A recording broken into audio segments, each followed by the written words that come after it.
લક્ષ્ય ન્યૂઝ, એક નજર, એક લક્ષ્ય. સુરેન્દ્રનગરમાં જૈન સોશિયલ ગ્રુપ દ્વારા શિબિર. Jain social group Surendranagar silver મનોરંજન કાર્યક્રમો ઉપરાંત જીવદયા, સમાજ સેવા અને ધાર્મિક કાર્યો માટે જાણીતું છે.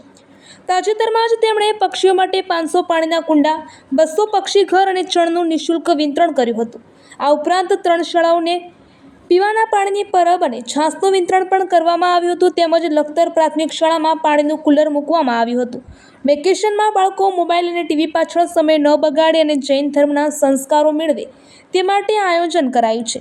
જૈન ધર્મમાં તીર્થકર ભગવાનની પક્ષાલ પૂજાનું અનેરું મહત્વ છે. સિલ્વર ગ્રુપ વર્ષોથી દેરાસરોમાં પક્ષાલ પૂજાના આયોજન માટે સતત પ્રયત્નશીલ છે. સુરેન્દ્રનગર જિલ્લામાં વેકેશનના માહોલ વચ્ચે 6 જિલ્લાઓમાં પક્ષાલ પૂજા અને ઉપાશ્રયમાં શિબિરોનું આયોજન કરવામાં આવ્યું છે. આયોજનના ભાગરૂપે આજે અમીજરા વાસુ પૂજન તીર્થ સુરેન્દ્રનગરમાં પક્ષાલ પૂજા યોજાઈ હતી, જેમાં મોટી સંખ્યામાં બાળકો પૂજાના વસ્ત્રોમાં જોડાયા હતા. આજના પક્ષાલનું આયોજન શ્રી વાસુ પૂજન કલ્યાણ સેવા ગ્રુપ દ્વારા કરવામાં આવ્યું હતું.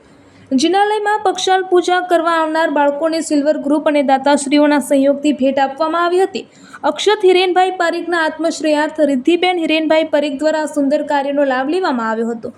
જૈન સોશિયલ ગ્રુપ સુરેન્દ્રનગર સિલ્વરના સેક્રેટરી પંકેલ ધોળકિયાએ જણાવ્યું હતું કે 21 એપ્રિલથી 31 મે સુધી દર રવિવારે અલગ અલગ જિનાલયોમાં પક્ષાલ પૂજા અને ઉપાશ્રયોમાં શિબિરનું આયોજન કરવામાં આવ્યું છે. આ આયોજનને સફળ બનાવવા માટે સમગ્ર કારોબારી ટીમ જહેમત ઉઠાવી રહી છે. રિપોર્ટર દેવમ ત્રિવેદી, સુરેન્દ્રનગર.